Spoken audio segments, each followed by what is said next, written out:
architect Schultz and Weaver, who did the breakers here in Florida. And this was a casino that they did. It's a beach casino. And again, even though Schultz and Weaver designed in many styles, this one was in the Spanish Revival that they thought particularly appropriate to Cuba. Not all the buildings are Spanish Revival, and Machado's, one of Machado's most prominent ministers, was an Italian immigrant, Orestes Ferrara, and being Italian, he, for his own home, he had Guantes and Cavarrocas design a building inspired by the Davanzati Palace in Florence, which is still there, which is now the Napoleonic Museum.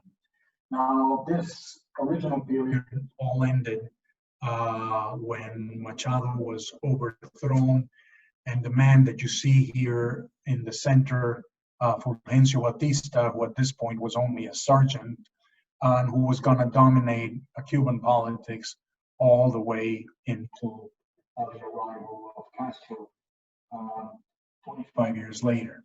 But the 30s saw another surge. Now it was going to be Art Deco, again inspired by the United States. And this is the Teatro America, which is actually an extraordinary building. It's a mixed-use building that has offices, that has a theater, that has restaurants, and again, lost some of its original luster, but still, you can see how it was.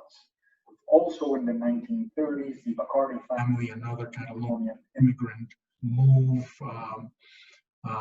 did a major building. Their headquarters always remained in the other end of the island, but the Bacardi rum, which became world known, they wanted these. Bacardi family was always great supporters of architecture as well as alcohol, but they had a competition for their new building, office building in Havana, and this became one of Esteban Castell's first buildings, but also an extraordinary building. Now not behind its time, this building would have been again right at home in New York, or even in Miami Beach.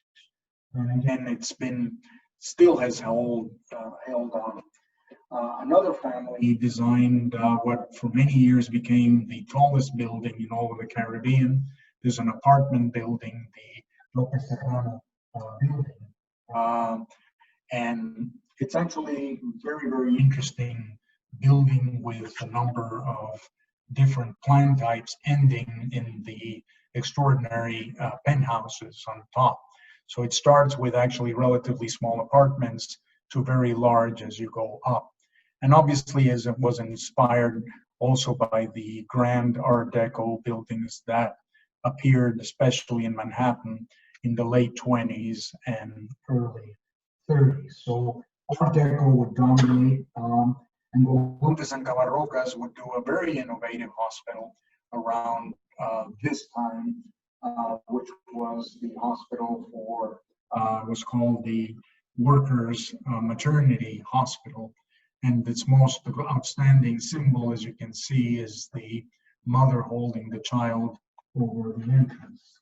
Also, during this time, what became the intellectual center of the old part of the city, which was the library known as the Moderna Poesia. We had our own version here in Miami for a number of years, but it became by the same people who did the Lopez Serrano building, again, a wonderful Art Deco building in the old part of the city. This building, which is now houses the Casa de las Americas, the publishing house from Cuba, has been added for a number of years. The last one was this wonderful tower that, you know, captivated my interest. And as this moved from the late 30s into the 40s, and in what became known in the US as streamlined modern.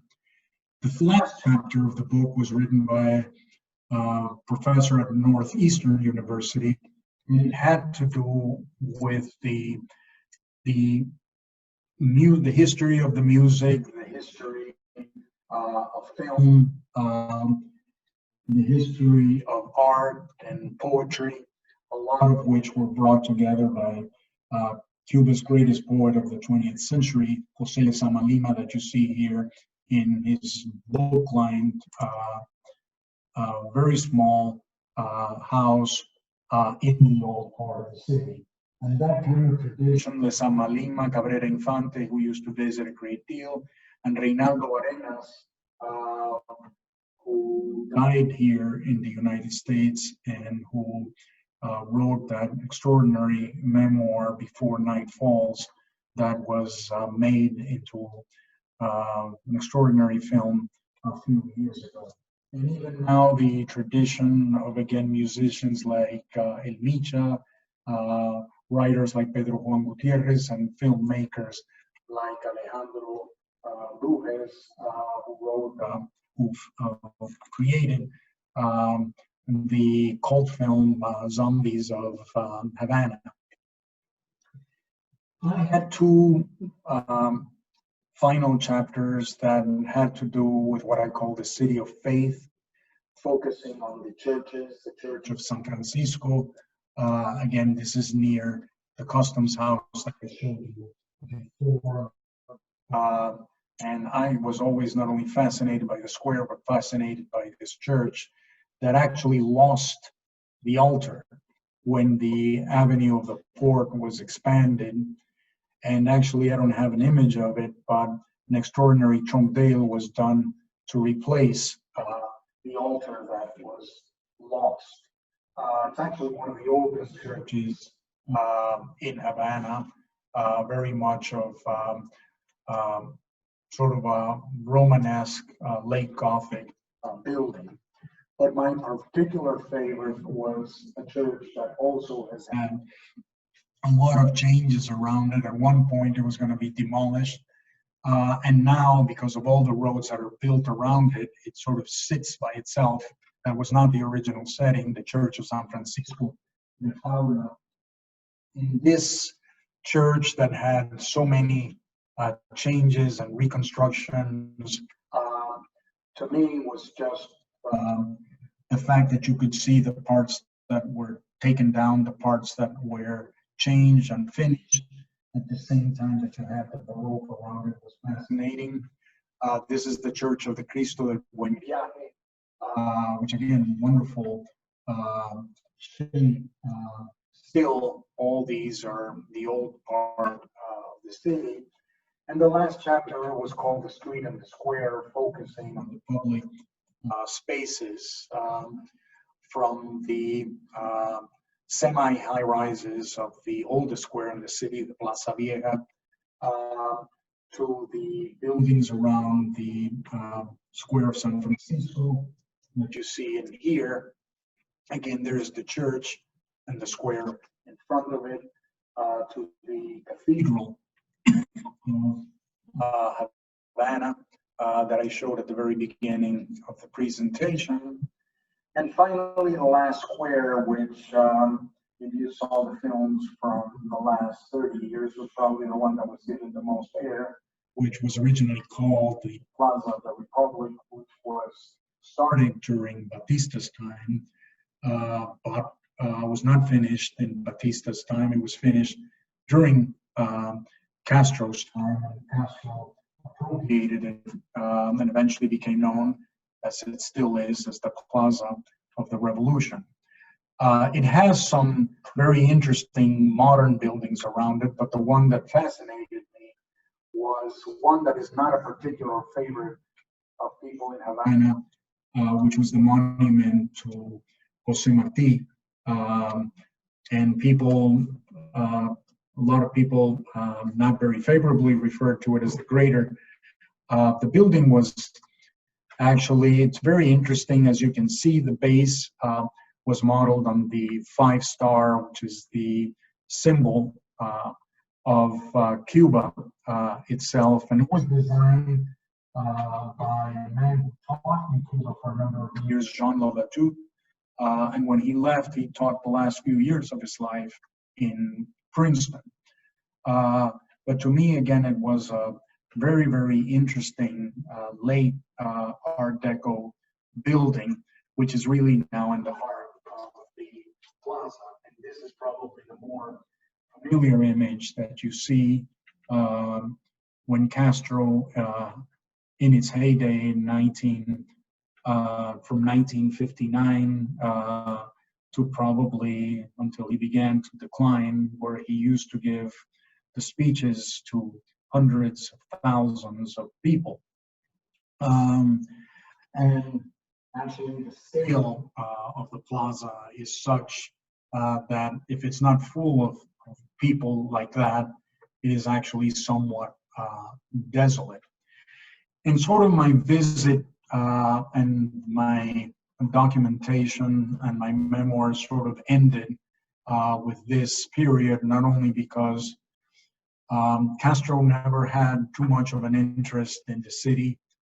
So as far as he was concerned, that the city itself was going to go into ruins was okay. So architecture pretty much, in a way, began to wane with the ascent of Castro. Obviously, the economic situation also declined. And in a way, this sort of coincided with the time in which I left Cuba, and my own memories of Cuba were frozen. So the last two images I want to show you is, in a way, what brought me back. I wanted to tie loose ends with my own family. I might not have remembered the times, but my family lived them. And this was actually my father, who became the head of urbanism in Havana during the first couple of years of the revolution. And he was responsible for completing a lot of the things that Forestier had actually started. And in a way, they were at the top of their career, and their career too had a sudden shift as they had to leave in 1960, first to Puerto Rico, then to Venezuela, and eventually to the United States. This is an image from that my mother did of a project that was built in that last year of the revolution. And even though it's not her, I always see this collage, and I always think that that's her in the center of the picture. And I just wanted to end with this image, which to me brought everything and closed the circle. This is a picture that I finally understood. This was my parents in their graduation day from the School of Architecture.